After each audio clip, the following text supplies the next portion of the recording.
céu. E aí, indiada velha? Vamos começando a entrar aqui, pera aí.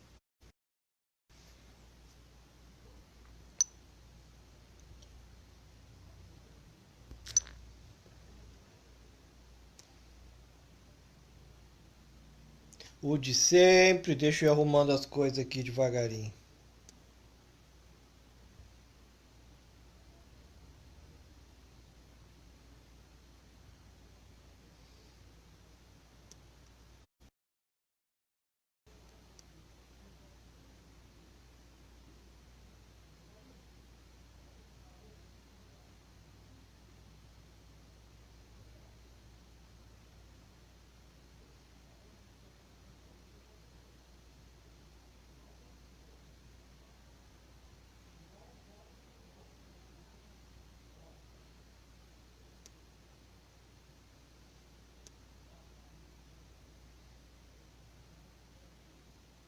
Ah, agora já foi melhor já. Vamos então começar a chamar o pessoal. Eu não sei onde é que faz aqui para chamar, mas vamos chamar.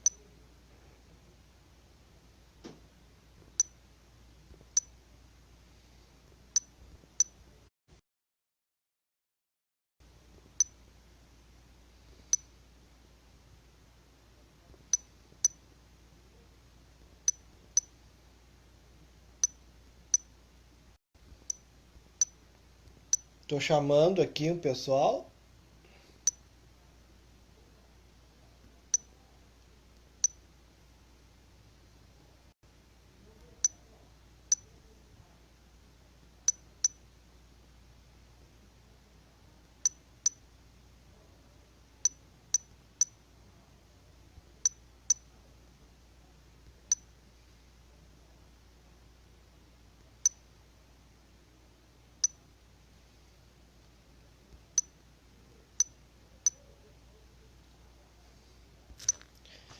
Pera, chamei já uns aí.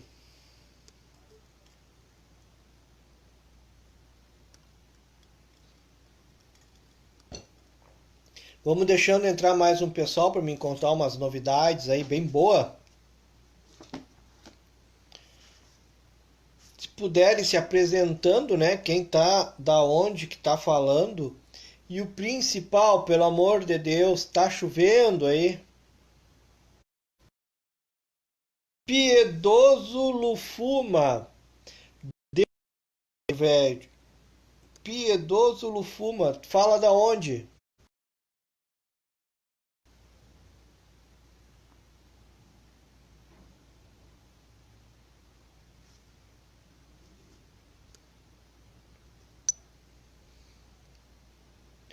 Com calma aqui, porque eu sou meio devagar com essas coisas aqui.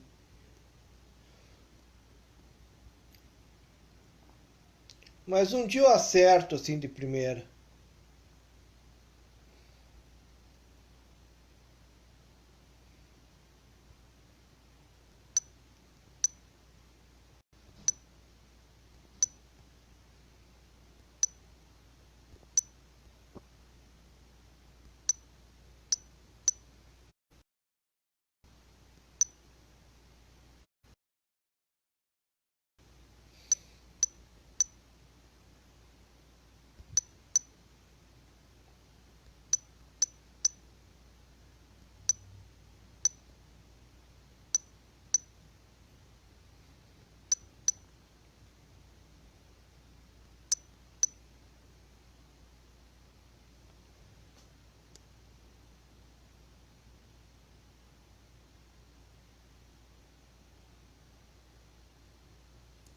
Ah, dona Tita, infelizmente, a minha mais fiel seguidora. Hoje que eu tinha uma novidade para contar aqui, Tita.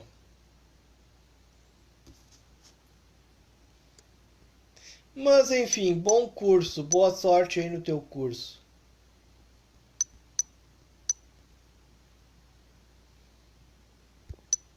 Bom, Barros Cassal. Eu passei. uns 10 anos da minha vida, quando eu fazia perícia para seguradora, passando ali por Barros Cassal, subindo aquela serrinha ali, Vespasiano Correia, Barros Cassal e até Lagoaporé, né? Mais embaixo Arroio do Meio. Conheço super bem, gosto muito daí. Acho um lugar muito, muito, muito, muito, muito legal. Pena que é um pouco tão longe de Porto Alegre. É a questão da BR, é muito, ainda mais em Lajeado e Estrela, depois pega uma parte lá de Montenegro também, que fica meio ruim, né? Mas é uma cidade bem boa, é um lugar bem bom, é bem o início da subida da serra, que é um outro lado do Rio Grande do Sul que as pessoas não dão valor. Eu sou apaixonado pela cidade de Vespasiano Correia, ninguém conhece, só quem é da região. Quando eu fazia muito atendimento de sinistro de carga, quando eu era perito securitário, eu ficava numa pousada ali em Vespasiano Correia. Não me lembro o nome dela mais, faz muitos anos isso. E era muito, muito, muito boa. Não sei se ela existe ainda. Mas é uma cidadezinha boa, né? Mas, buenas, depois vai ficar gravado então para me botar lá no canal do YouTube. Gente, voltei a ler, ó, este livro aqui. Os Varões Assinalados de Tabajara Ruas. Este livro conta muitas passagens sobre a Revolução Farroupilha, mas no âmbito do entorno da cidade de Porto Alegre naquela época. O mais legal é que tu pode ler o livro todo, né? E tu andar nas ruas e aonde ocorreram esses fatos históricos durante a Revolução Farroupilha. Isso que é o mais espetacular de tudo. Tô esperando sair um filme. Quem não leu Os Varões Assinalados de Tabajara Ruas, não é gaúcho. Só para te teres uma ideia, aqui atrás, ó, tem alguns grandes historiadores que deixaram alguns recados.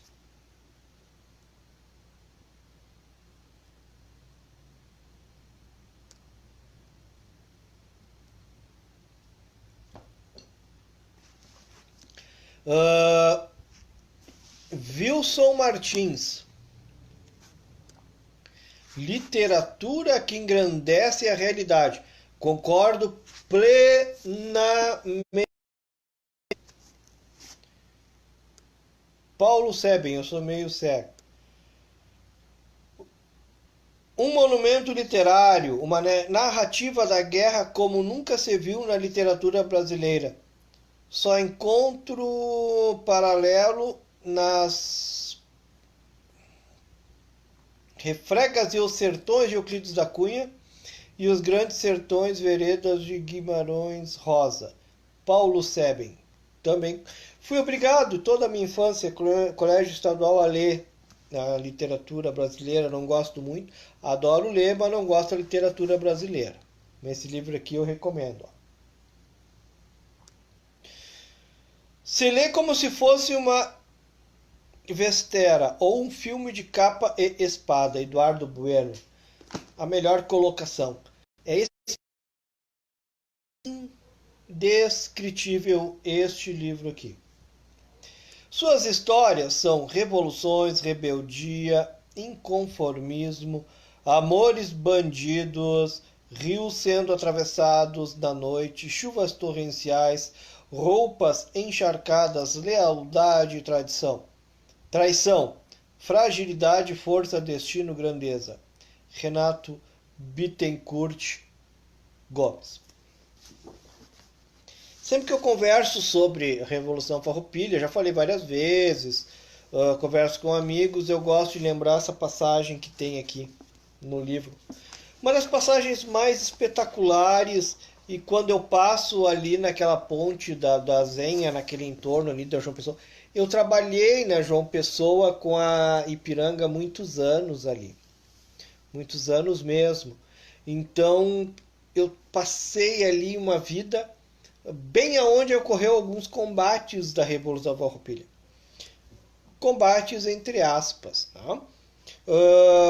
Na verdade, por uma questão de desconhecimento, vamos dizer assim, as tropas gaúchas estavam do Riacho Ipiranga, né, próximo ao atual Palácio da Polícia, né? Eles se encontravam acampados ali, tinha a parte de vigília, né? Os soldados ficavam vigiando para ver se não vinham soldados da capital, né? De Porto Alegre, descer pela João Pessoa ali, Azem, aquela região, para começar um combate. E o prefeito, à época de Porto Alegre, né? Ele mandou um grupo para ir a cavalo até ali para ver se tinha tropas. O mais fantástico de tudo, que hoje em dia, caminhando tu leva o quê? Uns 20 minutos no máximo do centro de Porto Alegre, próximo a Santa Casa, até as imediações ali da Zenha com a Ipiranga, né? De carro então não leva 5 minutos. Tinha chovido naquela noite e estava muito encharcado, era barro, né? Os caras a cavalo levaram quase 2 horas para chegar até ali. Incrível, espetacular a história da nossa cidade, né? Da nossa cultura, as quais, infelizmente, esse tipo de livro não é utilizado nas escolas. A história verídica, a história verdadeira, infelizmente, não é utilizado nas escolas. Tem um canal que eu sigo no YouTube, ao qual hoje ele estava comentando sobre a química, que a química é ensinada nas escolas hoje no Brasil é a mesma química que se é ensinada há 30 anos. Ou seja, nesses 30 anos, a ciência química mudou radicalmente e a química nas escolas são ensinadas como se fosse há 30 anos atrás. Principalmente no aspecto do átomo, né? Ao qual seus estudos estão muito avantajados, vamos dizer assim. Imagina a história, né? E esse tipo de livro tem que ser livre, tem que ser lido. Vem aqui a minha campanha para se introduzir estes livros, a história real e verdadeira, para ser introduzida nas escolas gaúchas, para que nós aprendamos realmente o como foi e na versão real e não aquela introduzida para se florear, ficar bonito, criar certos heróis. Nesse tipo de livro, continuamos com os nossos heróis, mas nós mostramos também que eram pessoas simples, né? Pessoas de carne e osso com seus erros e acertos. Tudo, de novo, eu não estou ganhando nada para fazer propaganda desse livro, tá, gente? Ó. Mas é espetacular. Mostra a dificuldade enorme e real do que foi aquele dia, a batalha que teve ali. Os soldados vieram de Porto Alegre, o apelido de Porto Alegre é Almo e Vailorosa, né? Cidade de Porto Alegre, porque ela era a capital dos chimangos, não se entregaram para os maragatos, né? E esses soldados, ao chegarem ali, viram que tinha um certo pelotão, não era tão grande assim. Não. Seria uma peleia assim para empatar, né? Mas como os maragatos que estavam acampados ali no entorno do Riacho Ipiranga hoje, né, conhecido, no dilúvio, viram que vinha aquele pessoal, fizeram uma gritaria, ganha quem faz maior o fiasco, como eu sempre digo, né? Fizeram uma gritaria, deram um tiro, se mostraram como se fosse 3, 4, 5 vezes maior a tropa, fazendo com que esses batedouros que vieram, que vieram da cidade de Porto Alegre, onde o intendente mandou fazer uma vigília, né? Dar uma olhadinha como é que estavam lá. Voltaram correndo encagaçado. Espero que o Facebook não bloqueie esse vídeo por eu falar encagaçado. Voltaram correndo encagaçado para a cidade e disseram que a cidade de Porto Alegre foi totalmente cercada. Mas não foi totalmente cercada. Mas ali, como diria um amigo meu, se ganhou a guerra no grito, né? E imagina, 2 horas para descer lá perto da Santa Casa até a Zenha, mais 2 horas para voltar a cavalo. Num barro que aqui no livro diz que o barro chegava na canela dos cavalos. Imagina caminhando, né? Até porque ali tem uma baixada no Parque da Redenção, que tem uma nascente, e o rio vinha bem ali. A cidade de Porto Alegre, ela é praticamente no centro, ele é todo... Agora fugiu a palavra, ele é aterrado, né? Então a cidade de Porto Alegre naquela época não tem nada a ver com o que é hoje. Então era muita umidade, muito banhado, e aquela região ali era uma região de banhado. Então era normal isto acontecer. Mas eu não vou me alongar muito para vocês poderem ler mais sobre esse livro. E por isso que eu estou parando um pouquinho com os vídeos e as lives para dar tempo de eu ler, reler. Já vi umas 50 vezes. Mas agora eu vou fazer alguns... Eu estou estudando ou postagens aos quais eu vou comentar, ou vídeos, tá bom? O problema é que aí eu vou ter que ajustar. A live eu não vou conseguir introduzir imagens, né? Para que a gente possa se guiar. E se eu fizer vídeos com imagens dos locais aonde foram feitas as batalhas, eu acho que fica mais interessante. Mas daí isso aí fica a escolha para vocês aí, gente.